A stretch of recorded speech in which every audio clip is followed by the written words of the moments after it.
তার দৃষ্টির প্রচ্ছদে মেঘ ভাঙা নীল রোদে লেখা রয় হাসির কবিতা। চেয়ে চেয়ে দেখি তাকে, সে হাসির ফাঁকে ফাঁকে আঁকা থাকে বেদনার ছবিটা। সে যেন হাওয়ায় ওড়া প্রজাপতি, একজন মায়াবতী মায়াবতী।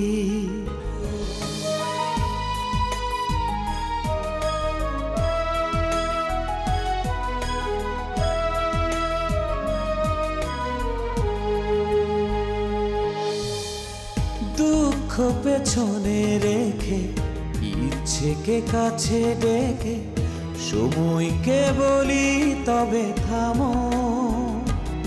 ও স্মৃতির চাদর পরে গল্পের শহরে তার পথে এক হতে নামো। সে যেন হাওয়ায় ওড়া প্রজাপতি, একজন মায়াবতী মায়াবতী।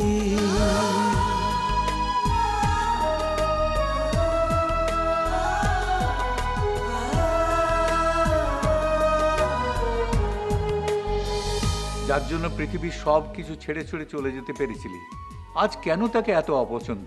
আমাদের মনের মিল হচ্ছিল না। চাকরিটা আপনার ভীষণ দরকার। খুব দরকার স্যার।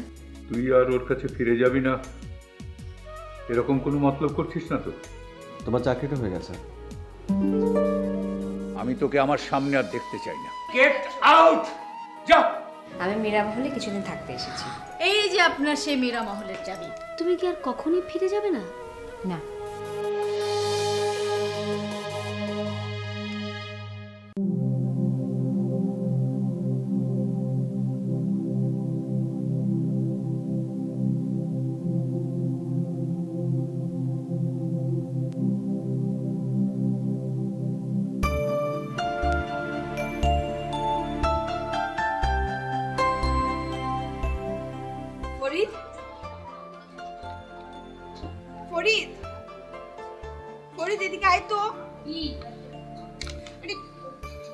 এটা কি সত্যি সত্যি অ্যাপয়েন্টমেন্ট লেটার?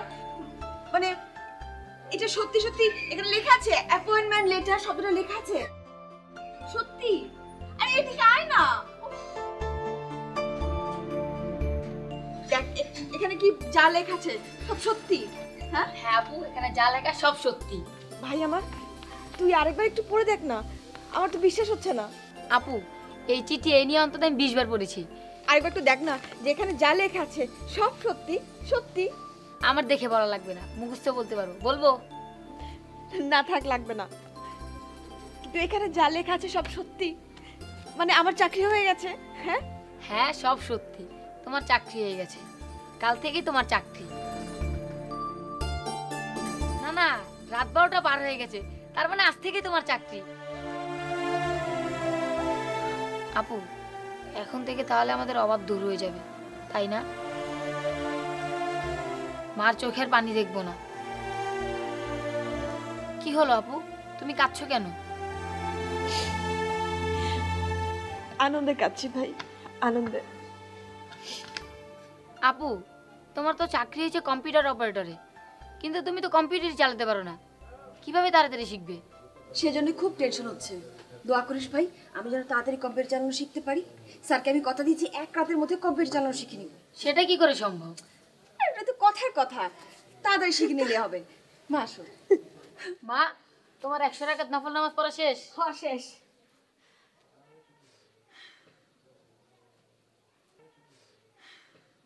আজকে আমার মানত পূর্ণ হয়েছে রে। তুই দেখিস মা, তোর এই নতুন চাকরিতে কোনো বালা মুসিবত হইব না। আল্লাহ তাআলার দয়া তোর লগে আছে, থাকবো। ভালো মানুষের সাথে আল্লাহ তাআলার রহমত থাকে, তুই কিচ্ছু চিন্তা করিস না। মা আমি কম্পিউটার চালানো শিখতে পারবো তো? পারবি মা, পারবি, চিন্তা করিস না, সব ব্যবস্থা হয়ে যাইব। উনি সব কিছু দেখে শুনে রাখবেন। দুনিয়ায় এখনো ভালো মানুষ আছে, এরকম মানুষ বেশি থাকা লাগে না, অল্প কজন থাকলেই হয়।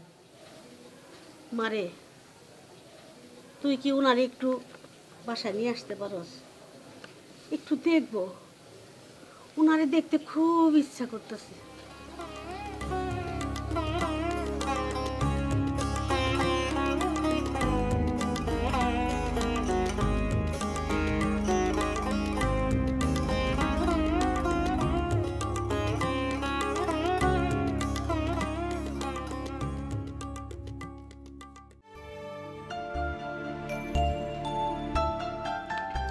তো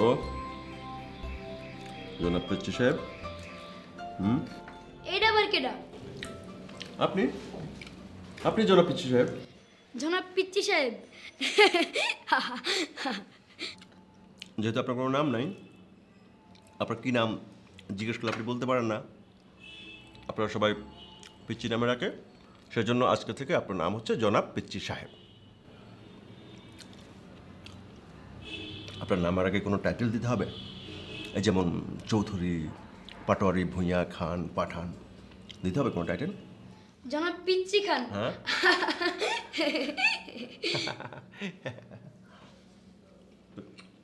পিচ্চি খান সাহেব, আপনি এখন আমার জন্য চা ঢালেন।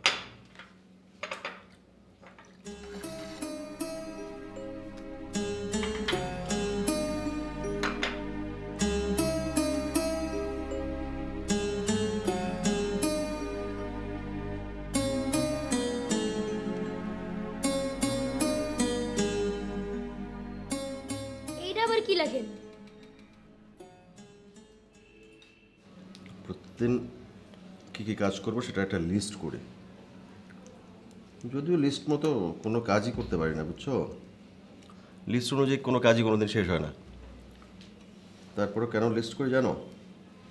মনে এক ধরনের শান্তি পাওয়া যায়।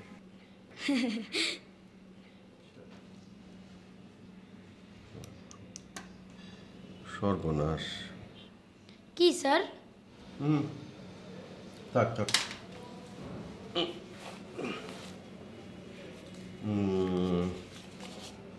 ধরো এই 5 টাকা তোমার। আর তোমার কত হয়েছে? 25 টাকা। মাস শেষে দিয়ে দেবো। হ্যাঁ, বলো। ও, বাড়িওয়ালা চাচা আপনার খুঁজতেছিল, কইছে বাড়ি ভাড়া রেডি রাখতে। ঠিক আছে, তুমি যাও।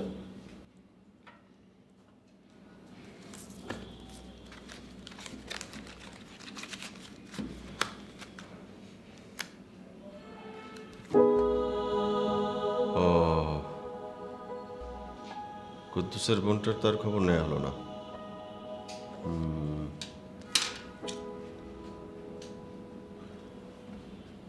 মৃত্যু সংবাদ নিয়ে আসা কোনো মানুষকে কি বলে সান্ত্বনা দেয়া যায়? কি বলে সান্ত্বনা দেয়া যায়? মেয়েটাকে জিজ্ঞেস করতে হবে। কত কি যে মীরাকে জিজ্ঞেস করতে হবে তার একটা লিস্ট করা দরকার। নাম্বার 1, মৃত্যু সংবাদ নিয়ে আসা কোনো মানুষকে কি বলে সান্ত্বনা দেয়া যায়। নাম্বার 2, দুটো মানুষের নামের বানানের প্রথম দুটো মানুষের নামের বানানের দুটো অক্ষর যদি একই হয় তাহলে কি অর্থ প্রকাশ করে। নাম্বার 3, কোটার গায়ে যে সমুদ্র, এটা কেন লেখা?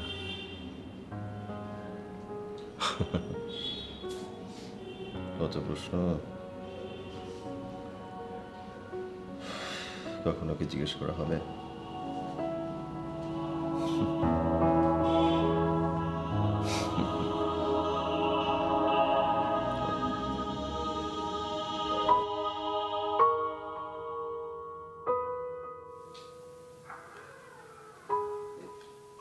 চিত্তবাবু, আসসালামু আলাইকুম স্যার। আসসালাম। আমাদের অফিসে একজন পিয়ন আছে না, কুদ্দুস নাম? জি স্যার। ওর কি খবর বলেন তো? কুদ্দুস তো স্যার রিলায়েবল না, ভাবছি ওকে আর রাখবো না। এটা নিয়ে বড় স্যারের সাথে কথা বলবো, কিন্তু স্যার সময় করে উঠতে পারছেন না। কিন্তু কেন বলুন তো? না, ও অফিসে আসছে আজকে? না স্যার, 2 দিন ধরে তোর কোনো খবর নেই। এরকম মাঝে মধ্যেই করে, কোনো খবর ছাড়া 2-3 দিন গায়েব থাকে। তবে এবার ওকে আর রিজয়েন করানো ঠিক হবে না স্যার। আচ্ছা, ঠিক আছে। ওর বাড়ির ঠিকানাটা কি আছে আপনার কাছে? জি স্যার, আছে স্যার। কিন্তু কেন স্যার, কোনো ঝামেলা? না না, কোনো ঝামেলা না, এমনি দরকার। স্যার ওকে আপনার কোনো কিছু নিয়ে পালিয়েছে? পুলিশে খবর দেবো? আরে না, কিছু না কিছু না। আপনি কি ওর ঠিকানাটা আমাকে দিতে পারবেন? জি স্যার, অবশ্যই পারবো। স্যার আপনি রুমে গিয়ে বসুন, আমি লিখে পাঠিয়ে দিচ্ছি। নিয়ে আসুন।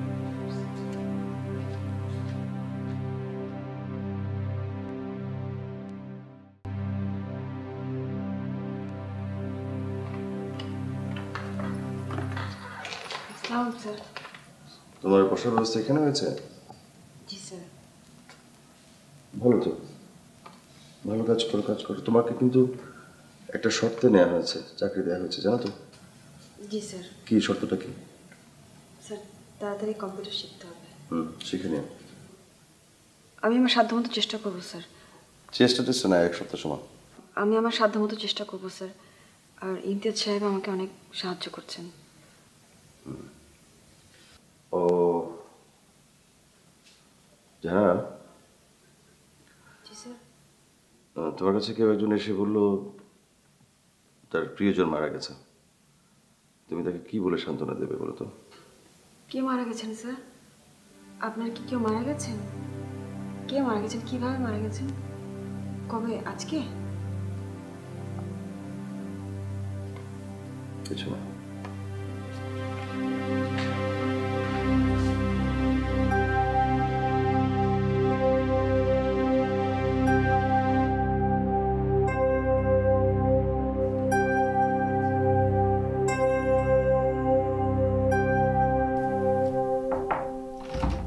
ভাবি এসো এসো এসো। কদবেল ভর্তা বানিয়েছি, খাবে? খাবো না মানে? কেমন হচ্ছে? দারুণ। তুমি জানো না, কদবেল ভাতটা আমার ভীষণ পছন্দ। ভাইয়া কখন আসবে? তোমার ভাই কোনো ঠিক আছে? কোন দিন সন্ধ্যায়, কোন দিন রাত্রে 10টায়। তুমি তো তাও বেশ আছো, অ্যাটলিস্ট সংসার ধর্মটা ঠিক মতো জানাতে পারছো। আচ্ছা সত্যি করে বলো তো, তোমাদের সংসারে গন্ডগোলটা কি নিয়েছিল? হাসছো কেন? কথাটা বলে বুঝেছিলাম যে আমি একটা ফাঁদে পড়ে গেছি। এটাকে ঠিক ফাঁদ বলা যায় না, কারণ তুমি তো আর ভাতটা নিজে তৈরি করোনি, তাই না? এটাকে বলা যায় খাল কেটে কুমির আনা। বুঝতে পারছি না কি বলছো। কিছুই না, মানে কথাটা বলার পরেই আমি বুঝেছিলাম যে আমাকে এখন সংসার নিয়ে প্রশ্নের সম্মুখীন হতে হবে। আমি আবারও বলছি, তোমাদের তো এখনো ডিভোর্স। মানসিকভাবে অনেক আগে হয়ে গেছে, বাট কাগজপত্র এখনো হয়নি, তো সেটা খুব জরুরি কিছুও না। আচ্ছা কেন এমন হলো? এক কথায় বলতে গেলে ওর সাথে আমার কোনোভাবে অ্যাডজাস্ট হচ্ছিল না। আমি আর ও আসলে সম্পূর্ণ ভিন্ন জগতের দুজন মানুষ। ওর কি অন্য কারোর সাথে? কি হলো, হাসছো কেন? ভাবি, ওর ভেতরে আসলে ভালোবাসা বস্তুটাই নেই, অথবা খুব বেশি আছে। মানেটা কি? মানে মানে ধরো ও অফিস থেকে বেতন পেয়ে বাড়িতে আসবে বলে রিকশায় উঠেছে।